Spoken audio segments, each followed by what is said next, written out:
Mama, this is for you."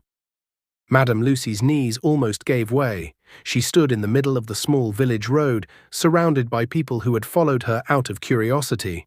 The sun was high. The air smelled of hot dust and palm oil from a nearby stall.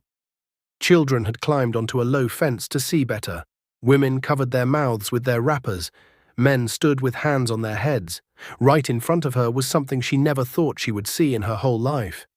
A new bungalow, big, shining and beautiful, sat on a piece of land where tall grass used to grow. The fence was fresh. The gate was black and wide. The windows sparkled like they had swallowed sunlight. Red and gold ribbons were tied across the entrance, and a huge bow sat in the middle like a gift someone wrapped with love. Two young women stood beside her, each holding one of her hands gently, like they were afraid she might fall. They were identical, same dark skin, same bright eyes, same soft dimples when they smiled, same calm, confident way they stood. Only their clothes showed how far life had carried them. They wore clean, expensive Ankara gowns in white and blue, with stethoscopes resting around their necks like a badge that said, "We made it." Their shoes were neat. Their hair was properly styled. Their faces were glowing, not from makeup alone, but from peace. One of them bent closer and whispered again, voice shaking with emotion. "Mama, please look." The other twin pointed at the bungalow, her finger trembling. "This house, it is yours." Madame Lucy's eyes went wide, her lips opened, but no sound came out. In her mind, she was still seeing another picture. Herself in a torn wrapper, standing in rain, trying to stretch a small pot of food for one more day. She was still hearing the cruel voices that used to call her poor widow as if it was her full name. She was still remembering the day she buried her only son. And now two strangers, two girls she once fed with her last spoon of soup, were telling her that this mansion-like house was for her. Tears rushed to her eyes so fast she could not stop them. They spilled down her cheeks and dropped onto her old brown Ankara, the same one she still wore because it was the only one that didn't remind her of her pain. She turned slowly to look at the twins. "Juliet," she whispered. Then she looked at the other. "Juliana." The twins nodded at the same time. "Yes, Mama," they said together. And that was when Madame Lucy finally believed this was real. But then, a black SUV rolled to a stop behind the gate. The villagers murmured. The twins' smiles faded for one quick moment, as if they had seen something they did not expect. And Madame Lucy felt a sudden cold fear in her chest, because she knew that in Nigeria, when something looks too good, sometimes it comes with a hidden price. She gripped Juliet's hand tighter. "Who is that?" she asked, her voice small. Juliet swallowed. Juliana looked away, and the gate began to open. 15 years ago, there was no mansion, no ribbons, no crowd clapping. There was only a poor widow and two hungry twins. Madame Lucy lived in a small room behind an old row of shops. The zinc roof leaked when it rained. The floor was rough. Her cooking pot was small. Her food never lasted. Some days she sold small items in the market, pepper, onions, and dry fish. Some days she sold nothing and came back home with an empty bowl and a heavy heart. But the heaviest pain in her life was not poverty. It was the loss of her son, Cheek. Chike had been her only child. He was the one who used to carry her basin to the market. The one who used to laugh and call her Mama Queen even when they had nothing. Then one afternoon, a speeding vehicle hit him on the road. By the time Madame Lucy ran there, screaming his name, people were already shaking their heads. That was the day her world turned quiet. After Chika died, some people began to treat Madame Lucy like she carried bad luck. Friends stopped visiting. Neighbors stopped smiling. Even some relatives avoided her, as if grief could jump from one person to another. But Madame Lucy still woke up every morning, tied her wrapper, and faced the day. "Chike," she would whisper to herself, "if I give up, who will remember you?" One evening, as the sun was going down, Madame Lucy was returning from the market with a small nylon bag. Inside the bag was the little she could afford: a cup of beans, a handful of gari, and one sachet of tomato paste. She planned to make a thin soup that night, something that could last 2 days if she was careful. That was when she saw them. Two little girls. They were sitting beside an abandoned kiosk near the road, knees pulled to their chests, hair dusty, faces thin. They looked like mirror images of each other. Their clothes were too big, torn at the shoulders, and stained with dirt. Their feet were bare, their lips were dry. But it was their eyes that held Madame Lucy's attention. Those eyes did not look like lazy eyes. They looked like tired eyes, eyes that had been crying too long. Madame Lucy slowed down. People passed by them like they were not there. A woman even hissed. "Useless children," the woman muttered. "They will bring trouble." Madame Lucy felt something twist inside her chest. She could have walked away too. She had every reason to. She was poor, she was alone, she had little food. She had enough pain already. But then one of the girls lifted her face. Her voice was barely louder than the wind. "Auntie," the girl said, "please, do you have anything?" Madame Lucy stopped completely. She stared at them. "Where is your mother?" she asked. The twins looked at each other, then back at her. Their eyes filled again. "She is gone," the other one whispered. Madame Lucy's heart beat hard. "Gone where?" The first twin swallowed like her throat hurt. "We don't know," she said. "We slept in one place. We woke up. She was not there." Madame Lucy's hands started shaking. She knew what that meant. She had heard stories like this before. Some parents left their children behind when life became too hard. Some children got lost during family problems. Some were abandoned on purpose. Madame Lucy looked down at the small nylon bag in her hand. That food was supposed to last her. If she shared it, she would suffer later. But when she looked at the twins again, she saw Chike, not his face, but his hunger. The hunger he used to hide when he wanted her to eat first. Madame Lucy cleared her throat. "What are your names?" she asked gently. The twins answered together as if they had practiced it many times. "Juliet," said one. "Juliana," said the other. Madame Lucy nodded slowly, then she surprised even herself. "Stand up," she said. The twins blinked. "Stand up," Madame Lucy repeated. "Come with me." Their eyes widened. Are you angry?" Juliet asked. Madame Lucy almost cried again. "No," she said softly. "I'm not angry. I'm just tired of seeing children suffer." Juliana's voice shook. "But we are strangers." Madame Lucy looked at them and said words that would later change all their lives. "Today you are strangers. Tomorrow you can be family." Madame Lucy brought them into her small room. She washed their feet with warm water. She gave them her old towel to wipe their faces. She used her own hands to part their tangled hair gently. Then she cooked the beans. It was not much. But when the twins saw the food, they stared like it was a miracle. They ate slowly at first, like they were scared the food might disappear if they ate too fast. Madame Lucy watched them and tried to smile. After a while, Juliet lifted her head. "Auntie," she said, "why are you doing this?"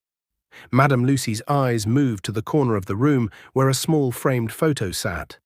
Her son's picture. She swallowed hard. "My son used to say something," she whispered. "He said, 'Mama, if we cannot be rich, let us at least be kind.'" Juliana's eyes watered. "We will pay you back," she promised quickly, like a child who wanted to be brave. Madame Lucy shook her head. "No," she said, "I'm not feeding you for payment. I'm feeding you because you are hungry." That night, the twins slept on an old mat. Madame Lucy slept on the floor beside them, just to make sure they were safe. But while the twins slept, Madame Lucy stayed awake. Because fear had entered her heart. What if someone came looking for them? What if they were running away from something dangerous? What if bringing them in would bring trouble to her door? She looked at their sleeping faces, peaceful for the first time. Then she whispered into the darkness, "God, please, don't let my kindness destroy me."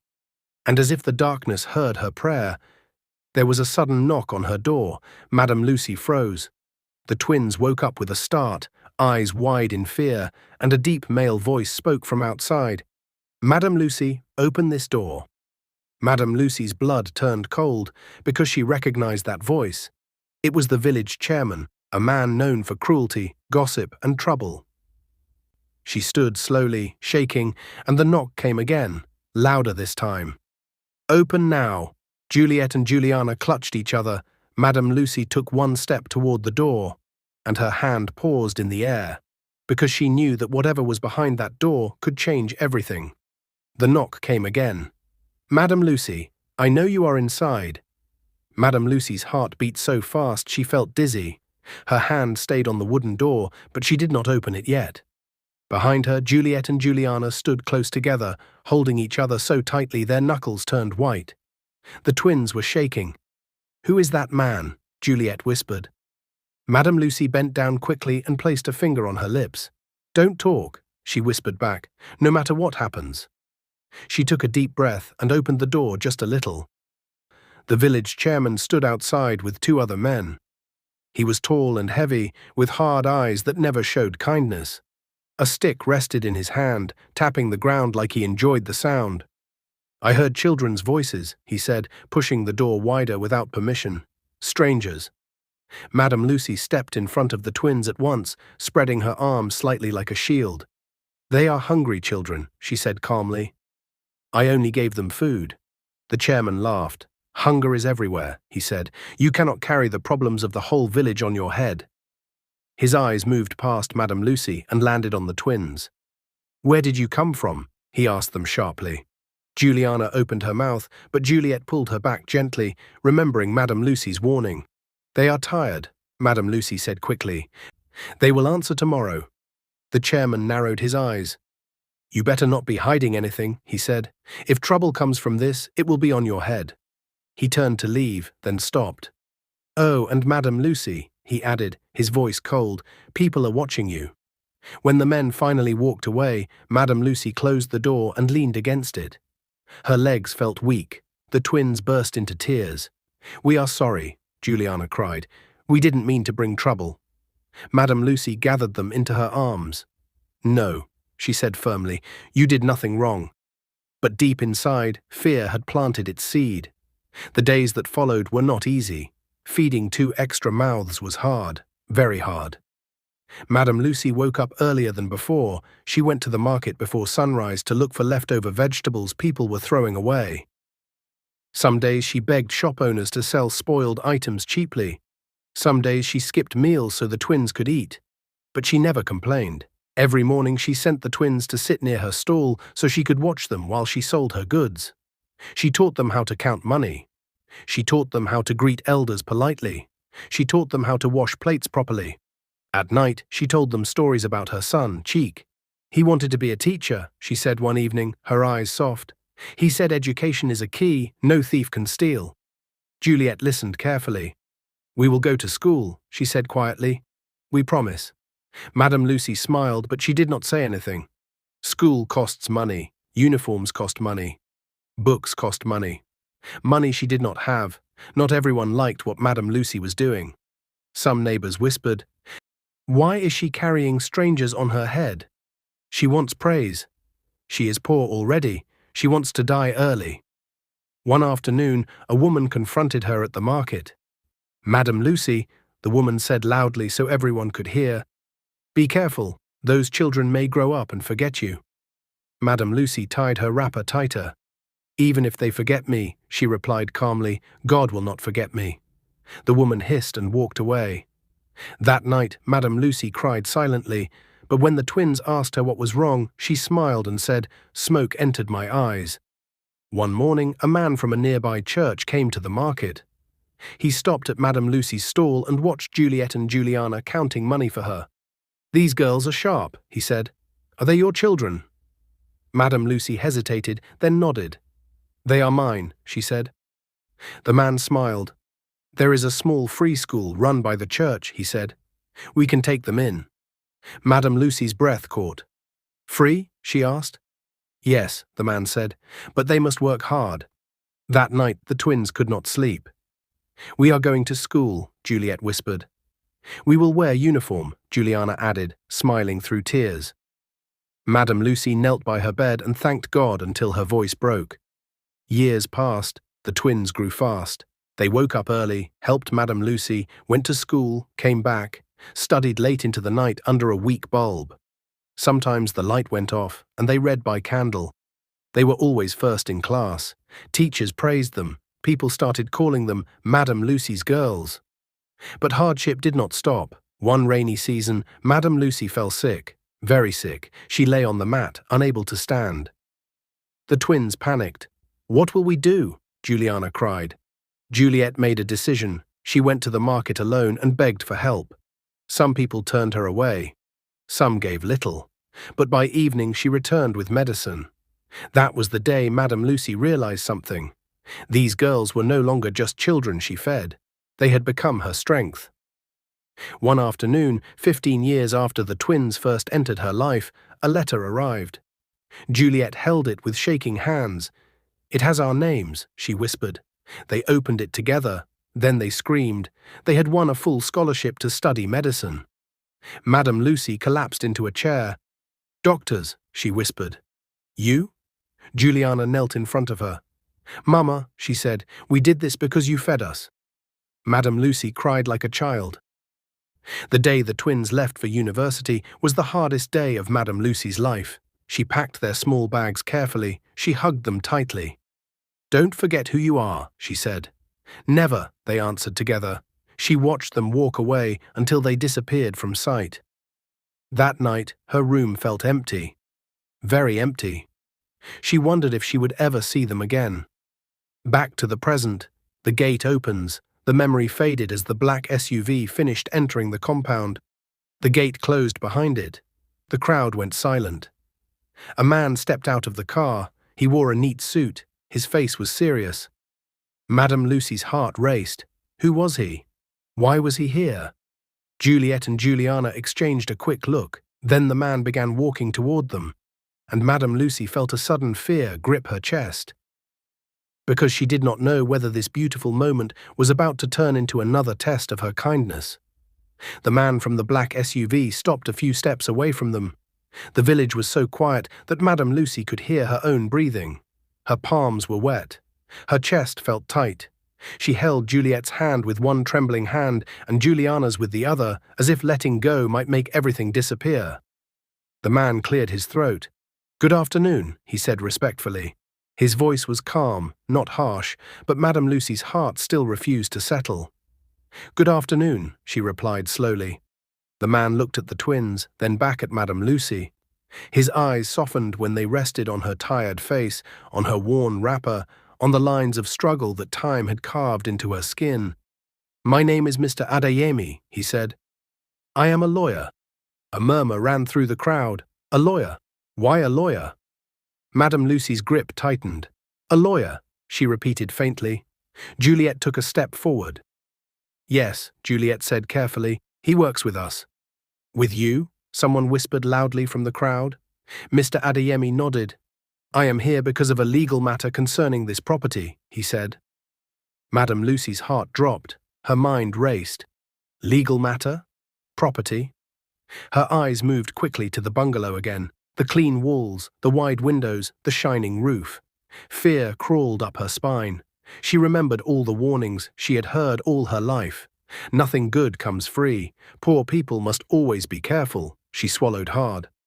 "Sir," Madame Lucy said, her voice shaking despite her effort to stay calm, "if there is any problem, please. I did not ask for this house. I did not ask for anything." Her words broke the hearts of many listening. Juliana stepped forward quickly. "Mama, please," she said softly. "Don't be afraid." Mr. Adeyemi raised his hand gently. "There is no problem," he said. "At least, not the kind you are thinking." He opened a brown folder he was holding and brought out some papers. "These documents," he continued, "carry your name, Madame Lucy." The crowd gasped. Madame Lucy's eyes widened. My name?" "Yes," he said. "This house was built legally in your name. The land, the building, everything belongs to you." Madame Lucy staggered slightly. Juliet and Juliana held her firmly. The world seemed to spin. This cannot be," Madame Lucy whispered. "I cannot read. I cannot sign big papers." Mr. Adeyemi smiled kindly. "That is why I am here," he said, "to explain everything properly." He turned to the crowd. "These two women," he said, pointing to Juliet and Juliana, "are medical doctors. They planned this for years. Every document has been prepared carefully. No one can take this house from Madame Lucy." The silence broke into loud clapping.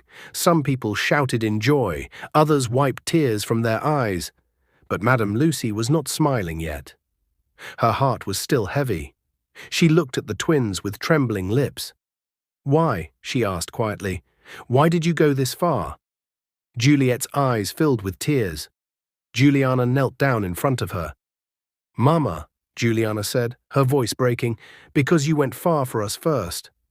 Memories rushed into Madame Lucy's mind, sharp and clear. The first night she fed them, the days she skipped meals, the insults she swallowed, the sickness she fought through.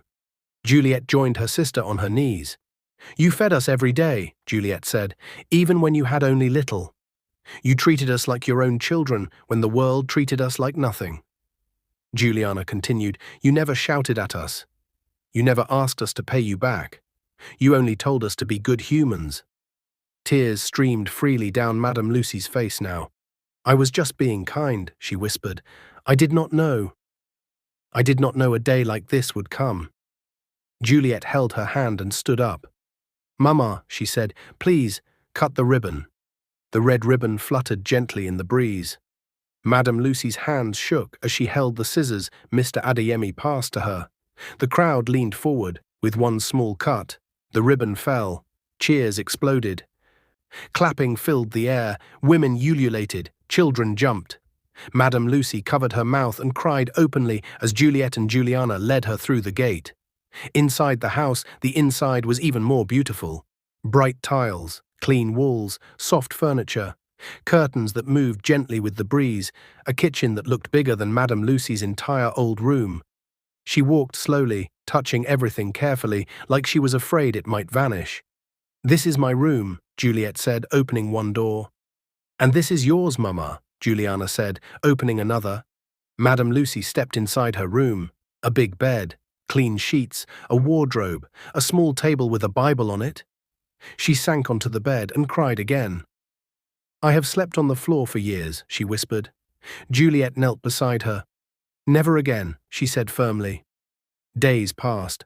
Madame Lucy moved into the house fully. A young woman named Esther came to help her as a maid.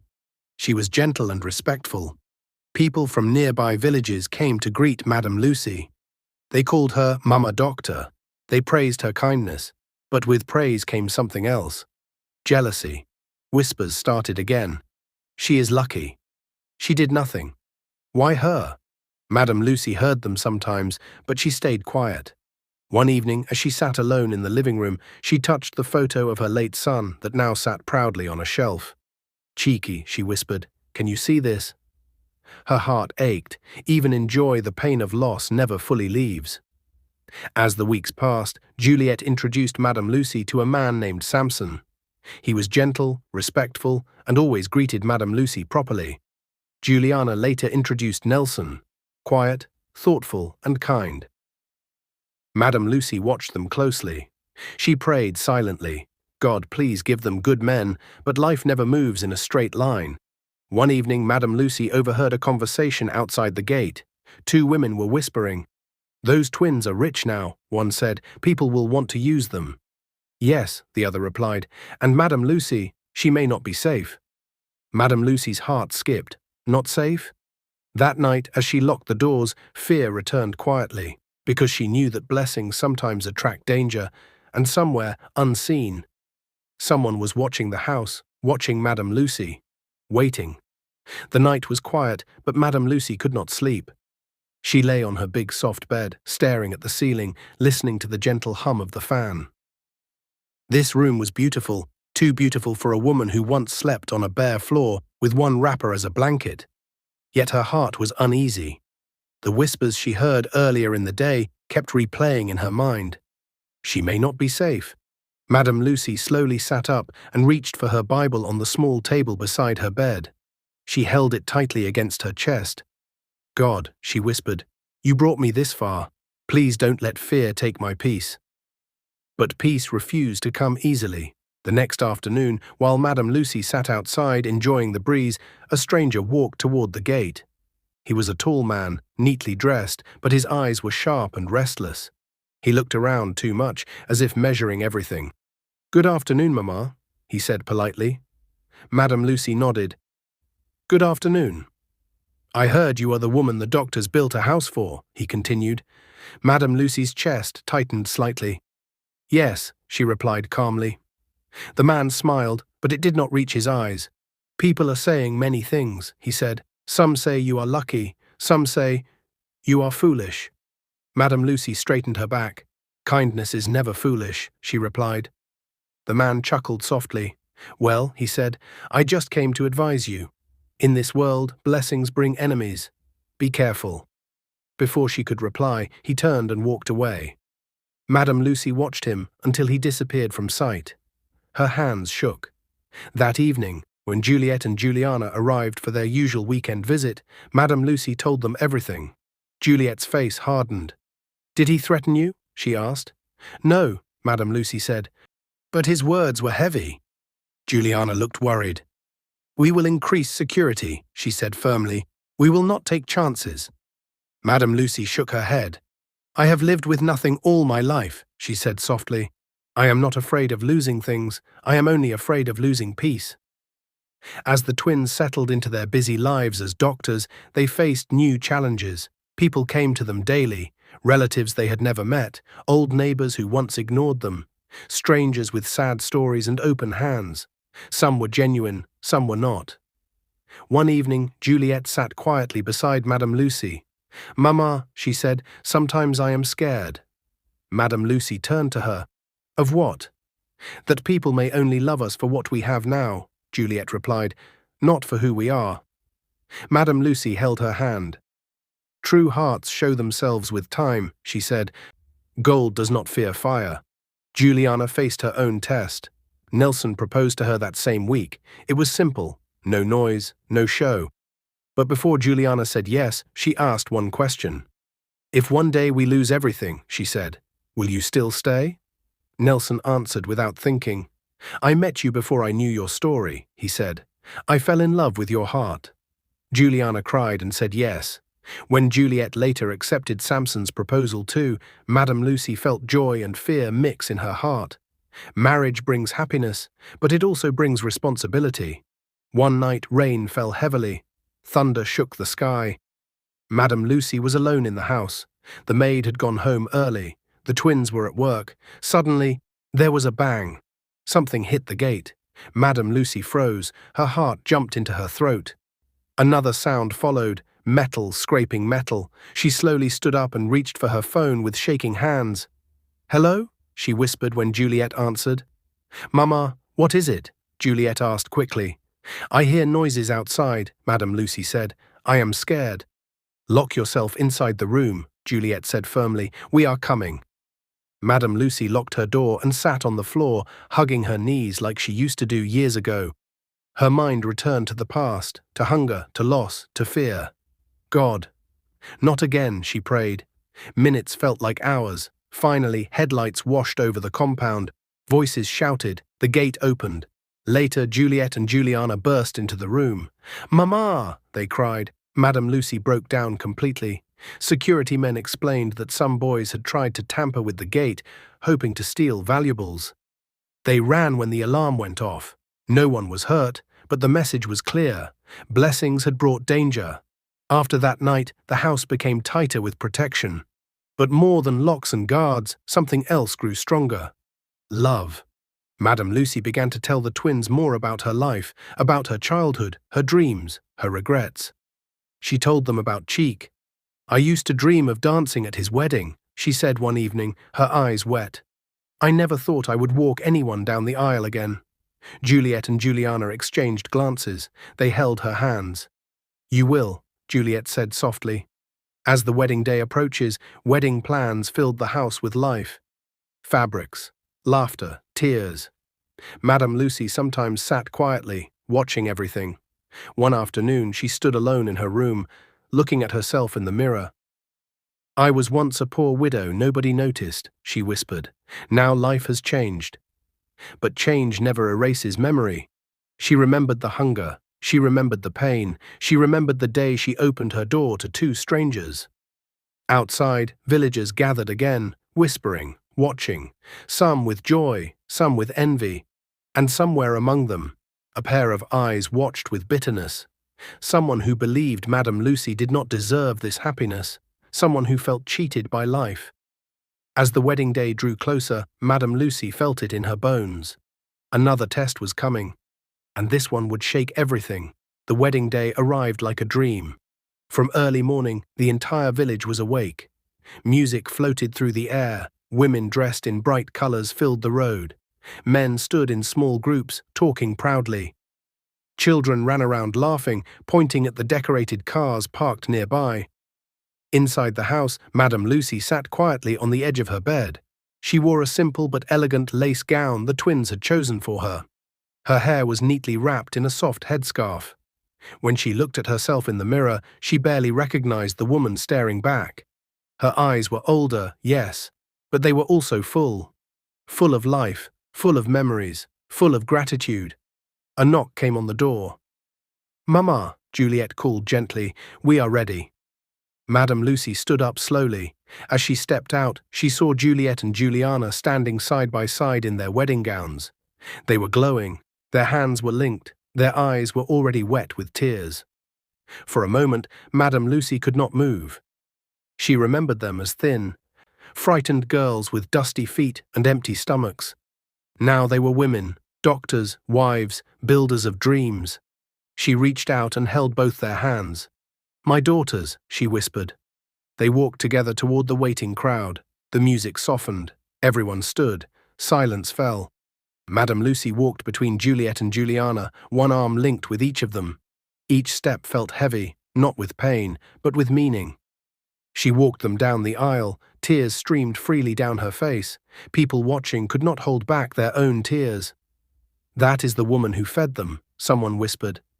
"That is true kindness," another replied. At the front stood Samson and Nelson, waiting patiently, eyes filled with respect. When Madame Lucy reached them, she stopped. Her hands trembled slightly as she placed Juliet's hand into Samson's. Then she turned and placed Juliana's hand into Nelson's. "I give you my daughters," she said, her voice breaking. "Love them, protect them, walk with them in truth." The men bowed slightly. "We will," they said together. Madame Lucy stepped back. For a moment she felt empty. Then she felt full again, as if her late son, Chaik, was standing beside her, smiling. The wedding celebration lasted all day. There was dancing, there was laughter, there was food in abundance. Madame Lucy sat among guests, greeting people who came to kneel and greet her. "Mama, your hands are blessed. Mama, you raised good children." She smiled at all of them, but deep in her heart she knew the truth. She did not raise doctors, she raised humans. Life after the weddings was peaceful. Juliet and Samson settled into their home. Juliana and Nelson did the same, but every weekend, without fail, the twins returned to Madame Lucy's house. They cooked together, they laughed together, they prayed together. Madame Lucy no longer felt lonely. She felt needed. She felt loved. 1 year later, one quiet morning, Juliet arrived with a glow on her face. "Mama," she said softly, "I have news." Madame Lucy looked at her closely. "Good news or bad news?" she asked. Juliet smiled through tears. "Good news." That was how Nathaniel was announced. Months later, Juliana came too, smiling shyly. "And mine is a girl," she said. "Her name will be Natalia." Madame Lucy held her chest. "God," she whispered, "you remembered me." The day Nathaniel was born, Madame Lucy held him carefully in her arms. He was small, warm, alive. Her tears dropped onto his soft blanket. "My grandson," she whispered, "you came from kindness." Later, when Natalia was born, Madame Lucy held her too. "My granddaughter," she cried, "you are proof that love never dies." People watched and wondered how a poor widow had become the center of such a beautiful family. But Madame Lucy knew it was not magic, it was not luck. It was kindness, small, quiet kindness, given when no one was watching. Today, Madame Lucy lives peacefully in the house built for her. A maid attends to her needs, but she still insists on doing small things herself. She still greets neighbors kindly. She still gives when she can. She still prays every night. On her wall hangs a framed photo, Madame Lucy in the middle, Juliet and Juliana beside her, Samson and Nelson standing proudly, Nathaniel and Natalia in her arms. Sometimes she sits alone and looks at the photo. "I was just being kind," she says softly. "I never knew a day like this would come." But deep inside, she understands something now. Kindness is never wasted. It only waits. And when it returns bigger than anyone ever imagined. What is your view about this story? Where are you watching from? If you enjoyed this story, comment, share, and subscribe to our